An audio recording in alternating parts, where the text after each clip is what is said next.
Hey, what's up, guys? This is Marseille, aka the Property Pastor, coming at you with another amazing video. Today, we're going to be talking a little bit about the subject of private money. And I wanted to make a video for you guys. We're actually going to kind of drop a couple of videos for you around this subject because private money is a really cool subject. It's something that a lot of people are unfamiliar with, but it is basically a gold mine of opportunity where you can find sources of money to do deals. If you're doing flips, if you're like me, you like to do bird deals, this can be a great source of money. So I want to talk to you a little bit about it. In this first segment, all we're going to really kind of do is intro you to the subject of private money. I'm actually going to show you how to approach people about doing a private money deal, basically loaning money for your projects. We're actually going to go through my private lender program. So this is something that I share with people when the subject comes up. We start talking about funding deals, and I've used it before with several investors who have loaned me money for deals. So let's jump into it. But before we do, I want to remind you, make sure you like and subscribe to the channel. By doing that, you're going to get alerted and notified of new content. We are constantly putting out fresh content for all of our viewers here on our YouTube channel and those watching on Facebook and other platforms. So make sure you like and you subscribe, share the video, comment, and all that kind of good stuff. And as you have questions, make sure you drop them down in the comment section and we'll make sure that we get back to you on them. So let's talk a little bit about this subject. So first of all, why is private money important? And I want to make sure that we differentiate between private money and we differentiate between hard money. So we'll talk about that a little bit here in a second. But one of the reasons that I believe private money is so important is because banks can be a major headache. If you've dealt with a bank on your personal residence, you've had to sign paperwork in a stack of papers probably about that thick, which can be a big headache. But if you're in the investing space and you're doing a deal in your own name, that's an extremely laborious process. Takes a lot of time through underwriting, through verifying everything. Your bank accounts, you can't spend money for X amount of days, XYZ. And then there are lending limits on the number of loans that you can actually do. Fannie Mae will typically let you do about 10, even though in some instances you can only do 4. So depending on your lender, you may be only be able to do between 4 and 10 loans.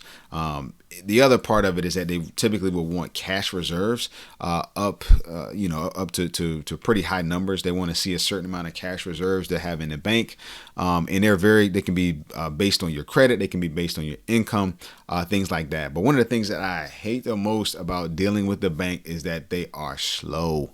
They are slow. And one of the things that you find being an investor, especially at least in my market, is you got to be fast. You got to have access to funds. You got to be able to close deals fast, because while you're trying to get underwritten or you're trying to get things closed out, somebody else is swooping in and taking the deal. So the thing, and especially if you're dealing in the off-market space. So if you're dealing in the off-market space and you're not working through the MLS, having a source of funds is critical, is very critical. So we're going to talk a little bit about private money here today. And I want to make sure, like I mentioned earlier, we want to differentiate between private money and hard money.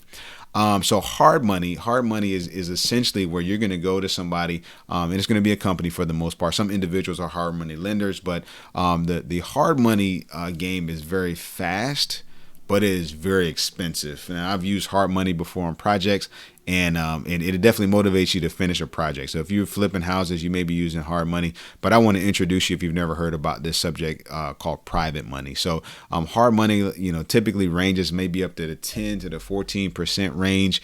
You're going to deal with things like points. You're going to deal with things like fees. You still got to present the deal and underwrite it and whatnot. But in the event of using hard money, it is expensive money. It's very expensive money. So I don't really like hard money. Like I said, I've used it before. It's not really my favorite thing to use, but I do love private money. So let's talk about that for a minute. So when you talk about private money, really what you're going to be talking about is going to be individuals who may be, a high income earner, someone who's a doctor, a lawyer. It could be a person who's retired. And they've got an amount of income that they are only getting, in the typical bank, you may be getting 0.5%. If you're doing a CD or a money market account, maybe you can get up to 2 or 3%. But basically what a private lender what you're doing to private lenders, you're giving them a guaranteed rate of return, or a much higher rate of return that they're going to see in the institutional bank. If they're taking their money and just parking it in the bank, they are not going to be getting the kind of returns that they can get here in the real estate space. So when it comes down to it, like I mentioned, it could be friends, it could be family. People with self-directed IRAs. I love dealing with people with self-directed IRAs. I actually set them up with some of my private lenders. And in doing that, basically, it just kind of sets them up to be able to invest into different things, into different things. So I've got another video about self-directed IRAs. You can check that out as well. But basically, the sources, like I mentioned, there's infinite sources, and I think when it comes down to it, when you are dealing with private money, you can't just, be willy-nilly with it, but it's a great source to fund flips. It's a great source to fund bird deals. Some people even use it to do acquisitions. But what I typically do on my side of things is, the shorter the term, I typically give a better rate of return. And the longer the term, the rate of return that's guaranteed tends to go down some. So really, if you think about it, you wouldn't really benefit by having a long-term private money loan that greatly if you're given 8% interest rate. You can get that in the commercial space. You can get that, much easier in the commercial space, unless you're just benefiting from the time and trying to save money on points, fast close, and things like that. But those are some great benefits that come along with it. So if I'm doing a short-term project, I'll typically offer, I'll incentivize that deal. Maybe I'll give, anywhere from 8, 9, even upwards of 12%, depending on how good the strength of the deal is. So then that kind of begs the question. So we've talked a little bit about, the sources. We talked a little bit about, why private money is beneficial. We talked a little bit about where to find it. But then the question becomes, how do I approach somebody about loaning me money? How do I approach somebody, who's going to loan me money for my deal? I think that one of the things that has helped me the most is that I'm constantly trying to just talk about what I do, trying to document, my story. But I'm going to actually dig into kind of a credibility kit. Some people talk about those, but I actually have something that I send prospects so they can kind of read over. They can see a little bit about me, my background, the deals that I've done, frequently asked questions, and how to actually, make it happen. So when it comes to it, though, I typically don't walk up to a person and say, "Hey, I've got a project. Would you like to loan me money?" Because in that, really what you're doing is you're not really trying to sell something. At the end of the day, you are providing an opportunity. You're providing an opportunity for a person to outperform the stock market. The thing about, your Apple stock or your mutual fund, right? Some of them just took a really serious hit. But if you have a project that is a year-long project, 2 years, 3 years, or whatever, that is constant is gaining income every month, or it has that payday on the back end, if you're doing a flip or even a bird deal that you're going to refi out, that's a guaranteed rate of return. So the tenants are the ones that will be paying for it. The project is what's actually going to be paying for it. So that's a guaranteed rate of return that you can give people. And so for me, it's really about an opportunity that you're providing. You're not really just saying, "Hey, can you loan me money to go and start this crazy project, to start a business, selling some crazy item." You're actually providing a guaranteed rate of return or a pretty lucrative deal for somebody. A lot of folks have a hard time with that, getting past that point. But for me, what has helped the most is really, it's a matter of providing an opportunity. It's not really just, "Hey, can you loan me some money?" It's really, I have this opportunity that you can invest in and benefit from it. So I think that's important, kind of having that mindset, because a lot of people don't like to go and ask folks for stuff. I don't really like to go and ask people for stuff. I'm not a great salesman. I can sell me, but I'm not a huge salesman. So for me, it's really about, hey, here's an opportunity. So I think when it comes down to it, really, it's about two things when it comes to folks believing in you and folks wanting to do a deal with you. It's really about your character, and it's about your competence. Your character basically is that thing, because, folks we have a built-in skeptical factor. Skepticism runs high with most people. And the moment you come and you start talking about, "Hey, can you give me $25,000 for this project?" People are like, their scam alert is on high alert. So I think having character and then also having competence are important. So for me, the whole thing about character is big. I tell my investors, you get paid first, and then there's things like, the position they take in the deal. There's things like the security data they get in the deal. So, we'll talk about that just briefly so you understand what I'm talking about. You can have what you call secured and unsecured private money loans. Most people who are doing a really big project, and especially a private lender who knows what they're doing, they are going to want security against some asset, right? They want that to be backed against something. It could be a house that's free and clear. It could be a part of the house itself. They might want to be in first position on the loan itself. And what first position basically means is that if you foreclose or whatever, then the house gets sold and they get paid first, right? So your character is critical though, and I can't express that enough, because you got to treat people's money like gold. You got to treat it, you got to make sure you pay your investors first, because you won't survive very long in the private money field if you develop a bad reputation. So the 2 C's again are character and competence, right? So the character is the big part of it, making sure you do what you say. And you deliver on time, you're reliable, and all that kind of stuff. That's important. So your character is everything, right? So it would be terrible if I call myself the property pastor and I'm out here stealing folks' money. That would be bad on so many fronts. Unfortunately, us pastors, we got a bad name out here, but I don't want to have I'm trying to turn that around and make sure that character and integrity are of the utmost importance. So outside of character, it's also competence. And that's where I think your credibility pack comes in play. And we're going to actually, here in a second, I'm going to go through the contents of the of my private lending program that I send out. I call it, some folks call it a prospective. I just call it a private lender program. But basically, at the end of the day, competence is key. Showing people what you've done, documenting projects. Folks want to know that when they put their money into your deal, that you're going to deliver the things that you say you're going to deliver. So I think having character and then having competence is really important. So competence really is a function of doing deals, is a function of having deals that hit their numbers, hit their schedules, and your investors get paid, when they need to, or when you tell them that they're going to get paid. So let's take a look real quick at the at my private lender program. I'll pull it up on the screen and basically just kind of go through some of the contents of it. So what we have just basically here is just the cover page. Just talks about private lender program. CKJW Properties is one of my LLCs. And basically what we have is just a quick welcome letter that I put in place. It says, thank you for your interest in partnering with us. We're committed to providing excellent housing, XYZ.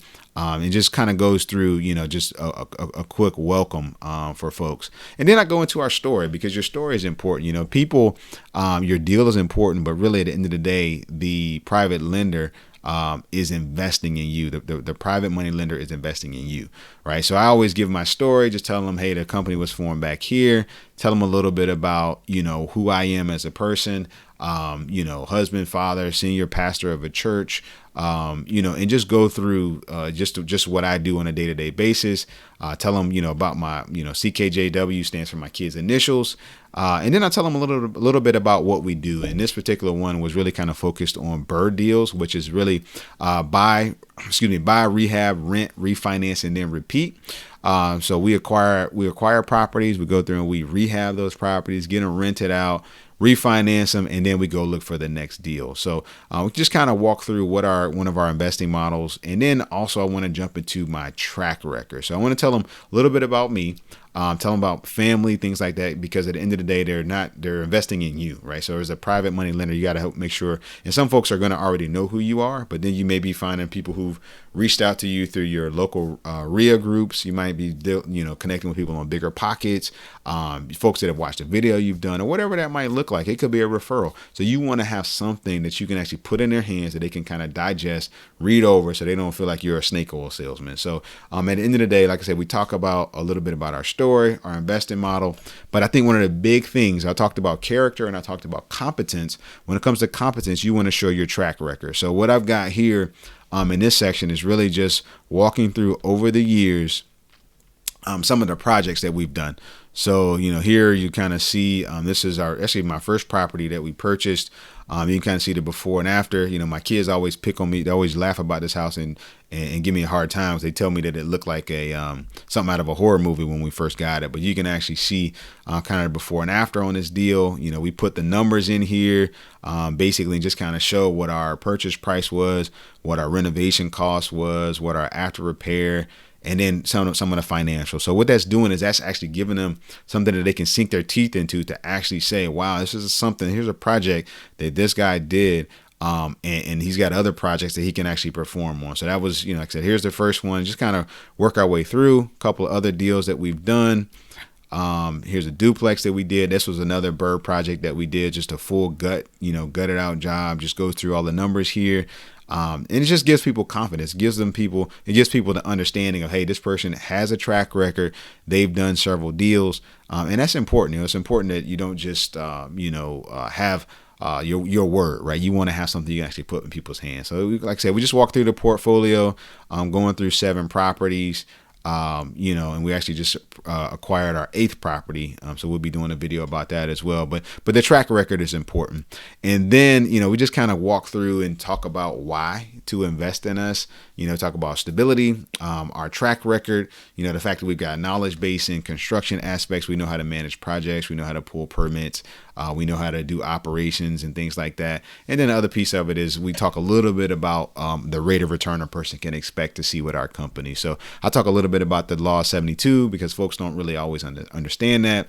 And it's just a good way to show, how their money can compound over time, and the impact of an interest rate. And then we jump into our how to invest. So we typically invest with 2 types of folks. We call them private lenders, and then we call them equity partners. So a private lender for us is really just somebody who's investing in a deal. All they want is a guaranteed rate of return. But then we also offer equity partnership for, more seasoned investors. And this is typically for somebody who's invested with us for a while. So equity partners are actually going to get a piece of the deal. And I do have a few equity partners that I work with, and they're actually taking, parts of deals, and we're, setting up JV partnerships and things like that. So equity partnership is really more about somebody who's done it for a while, and they actually want to own a piece of the property itself. So, and then I also give a frequently asked questions section, and really, this just kind of heads off in the past some of the questions that people have, for example, why do we work with investors? Then people, things like, where do I get the money? And one of some of the stuff that we talk about are self-directed IRAs, the existing equity that a person has with their house. A lot of people are sitting on high equity in their homes and sometimes when they tap into it, they're buying, jet skis and going on vacations down in the Bahamas, but using the existing equity in a house is a great way to invest and get higher returns. And then some folks just have cash, right? So we kind of talk through that, just some sources. We go through the timeline, tax implications, and then we also list out like the minimum amount that we will take on a private investor.